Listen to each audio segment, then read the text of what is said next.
Trevor, we've been talking a lot about family businesses and the dynamics involved with those family businesses and the transition if the father, the mother, grandfather pass away.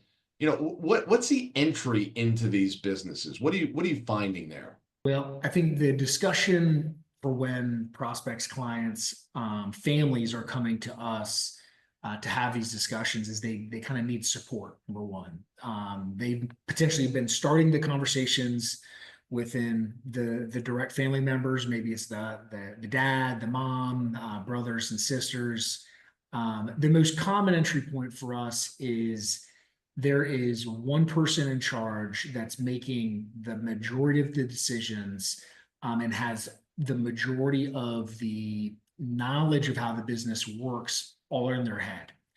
And if something were to happen to them, the family, their livelihood revolves around the profitability of this business. And if something were to happen to that individual, nobody really knows or can replicate that individual's work. You shared a stat with me that after death, how many businesses go out of business? 60% of businesses go out of business after that CEO, the founder, has Wow. passed away within 12 months. Within 12 months. So the entire family's livelihood could be disrupted in 12 months.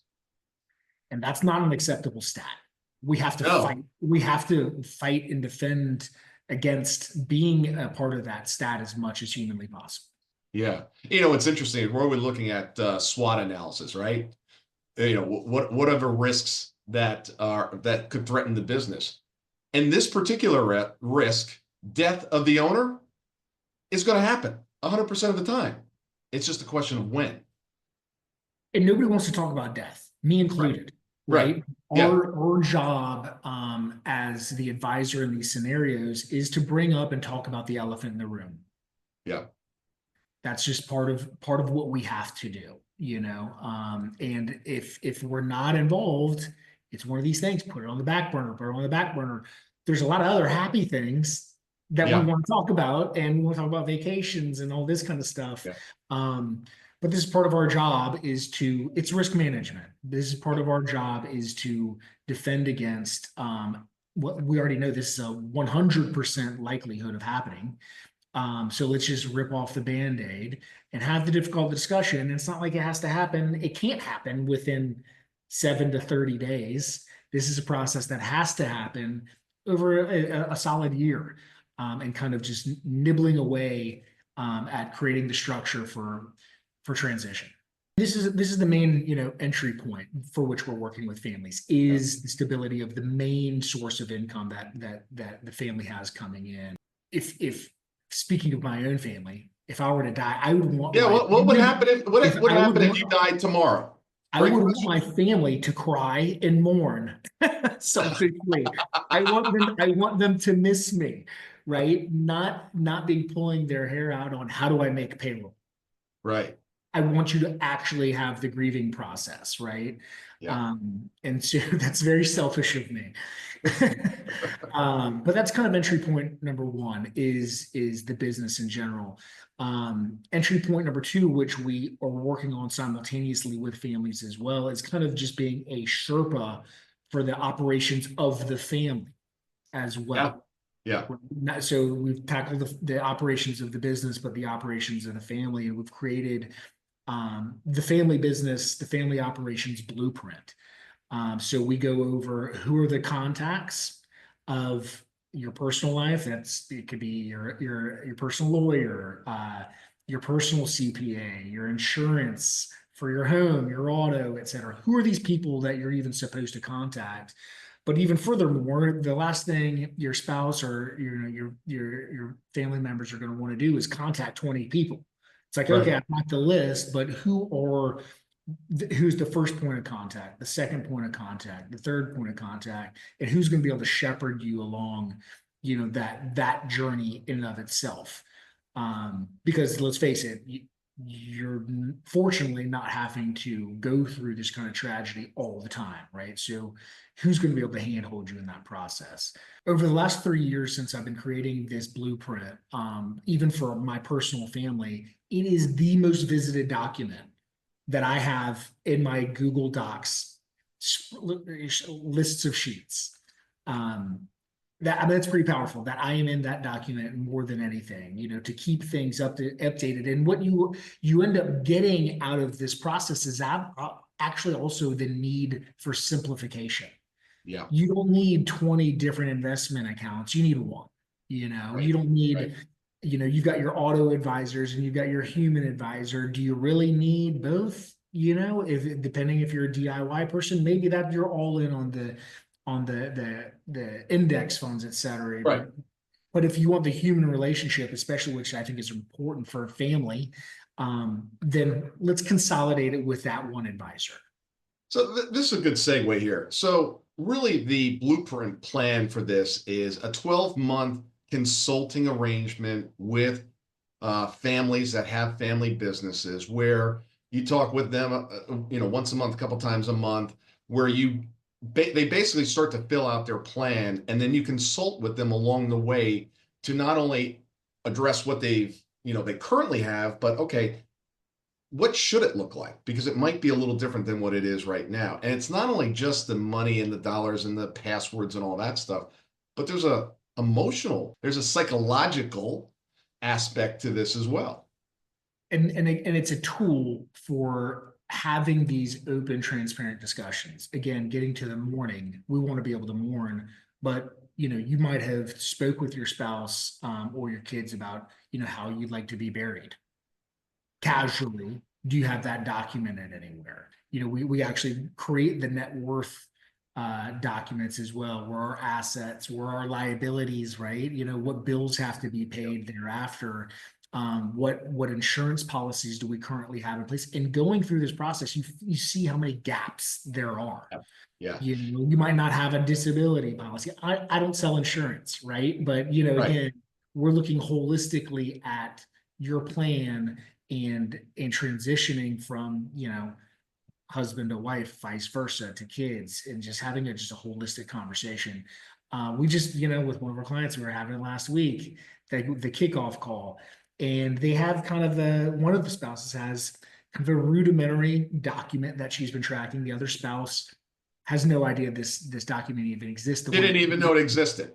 And then you see like 100 different usernames and passwords to different platforms. It's like, oh my gosh, this cannot be in this document. You can get Yeah. hacked, and so it's a lot of risk management, eye opening. It's like what tools can we bring to the table, like LastPass, like 1Password, just for pure security. Again, it's very much risk management, but just bring it all to the table, and so it's done for you. Yes. And what I love also about the model, Trevor, is not only are you bringing the expertise of this overall plan, this blueprint, but you've also partnered with estate attorneys, professionals in their lanes as well, which I think is awesome. Yeah, right. We're not gonna write your will, right? Yeah. Yeah. But we have clients that are state attorneys that we've worked with for over a decade, and they can easily do that for you. Again, we're not attorneys, we're not insurance, agents, but we'll, help quarterback. You bring up the safety deposit box. It's one of those things as well, is if you're not paying the renewal fee for your safety deposit box, and guess where those assets go? They're not yours anymore. It's just like your real estate taxes for your house. If you don't pay the real estate taxes, your house will be foreclosed on. Right. And so we also go through what licenses, what renewals do we have to do on it. And so we have a calendar that we're doing by jurisdiction.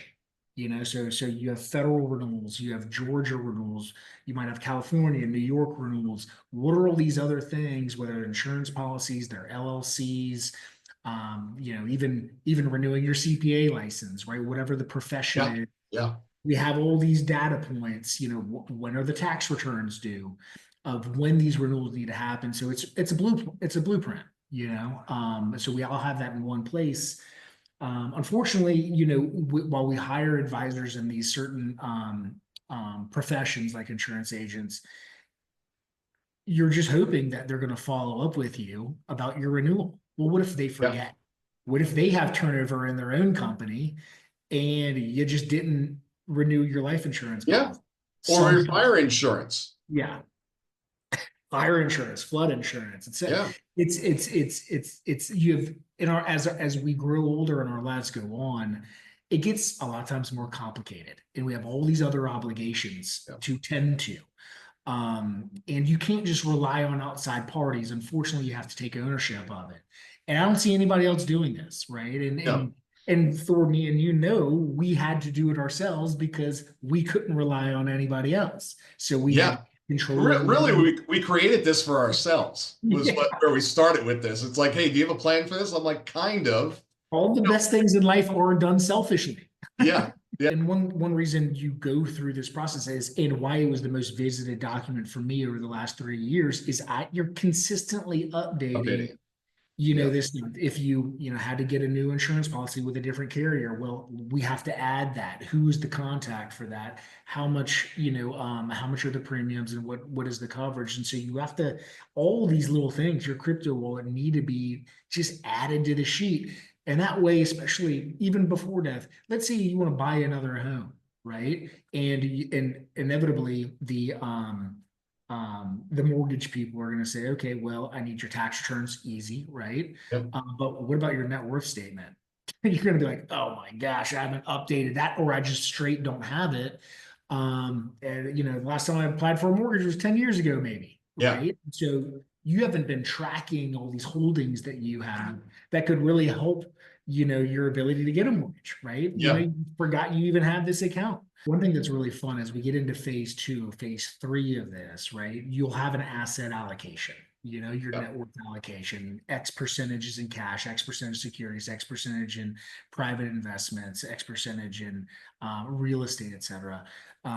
For the majority of entrepreneurs, the vast majority of their assets are in the business, right? So Yeah. we have to also figure out on how to diversify a little bit, but then we use a little bit of AI here. We compare your asset allocation to that of, say, Warren Buffett versus Elon Musk. It's kind of funny. Elon Musk Yeah. is 10% in publicly traded markets, whereas, Warren Buffett's 70%. And then Elon has like 50% in just ultra aggressive investments like SpaceX. It's good to, we hear about these high net worth individuals in the news, right? And we say, okay, well, gosh, should I adopt any strategies that they're doing? Maybe, but at least Yeah. it's maybe not. It's data points, Yeah. right? For you to make an educated decision versus some kind of FOMO thing, right? Should I be exposed to NVIDIA and AI chip companies? Maybe, maybe not. It all depends on again, I'm not a licensed financial advisor either, right? But this is data points that it's worthwhile to have with your current advisor as well. So we're really taking a holistic approach with this whole conversation with the business and the family in general, something that's really not common within our industry. And I see And that's time where we get into ahead. phase three and phase four as well, right? Like Yeah. is as we are looking at the profitability from our venture or even our profession, if you're a high net worth salary individual, um, we look at the ongoing cash flow that's going to happen as well. And then how would we spend or save some of that ongoing cash flow in regards to which needle are we wanting to move up or down? Maybe we want to index more into real estate, less into the business as you're talking about. Yeah. The interesting thing as well is then we look at ROI, right? Like, Yeah. is it the stock market? Is it real estate? Is it the business? In general, the biggest ROI we're going to get is in the business. That's why we Right. do optimize the business. But to your point, taking in some off the table that might not necessarily get the best ROI in the short term, but helps you sleep at night a little bit better. And the long term, it's a balance, right? So it's kind of like even in the tax world, you say, oh, we might get a tax deduction for this expenditure. Great, but is that the best use of funds, right? So we don't always want I'm bad at cliches, but the tax dog to wag its tail or something like this. Like Yeah. You don't want the tax tail to wag the dog. yeah. I'm so bad at cliches. But it's one of those kind of things that we want to make an informed decision, not Yeah. just a gut decision. Yeah. So it's And where I'm spending the vast majority of my time these days, as you know, with our clients and this discussion, because it's the next phase. It's the next phase of impact and value that we're helping with our clients. After the exit, after the sale of the business, 70% of the time, the assets are gone within the third generation. Wow. Right. And so we get into a discussion of how are we talking about money with our family members, our kids or the next generation. Yeah. And the business, which is so fantastic about it, is that we can use the business and the tax process as a tremendous vehicle for communication and education Yeah. with our family and the next generation. Because that's what we see, that what successful family members do is they have ongoing, transparent, open conversations about how wealth is generated for their family, Yeah. and some of the lessons that they're learning, and then now passing down to the next generation, where we see families not doing it successfully, is very closed off relationships about money and Yeah. wealth. Yeah.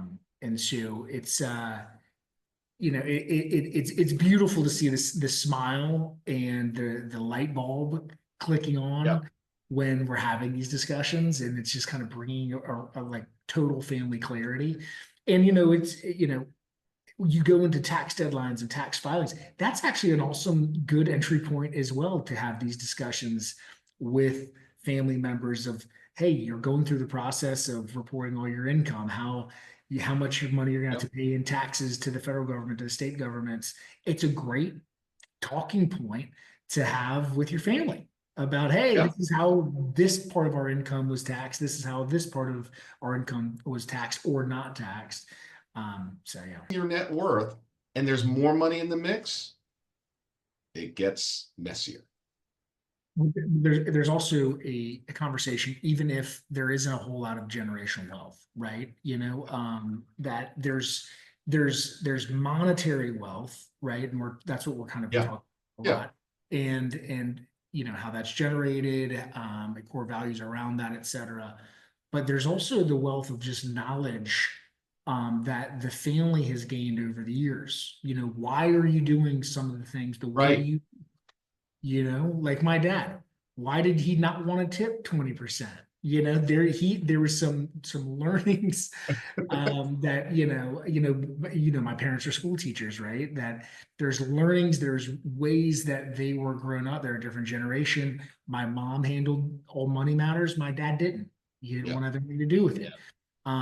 So even though there's not significant or monetary wealth to be passed down, a lot of times there's a roadblock within families. Well, then there's really not a whole lot of knowledge wealth to pass down Oh. too. But that's actually way more valuable. Oh, absolutely. Imagine for a moment, Trevor, you were able to reset the clock. You have all the knowledge that you've acquired up to this point. You don't have the money yet, but you've acquired the knowledge. And I reset the clock, and now you're 18 again. What could you accomplish at age 18, knowing what you know today? Monumentally multiples of where you are now.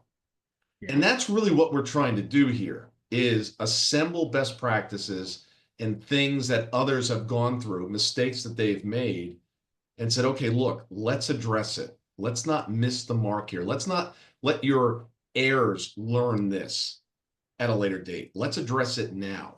One of our clients, I remember, we were a month in or so into our consulting relationship, and he's like, Trevor, this is exactly why I hired you, to speed up my learning process, Yes. right? Versus him having to learn it the hard way Yeah. for years. So we're cutting down that learning process drastically.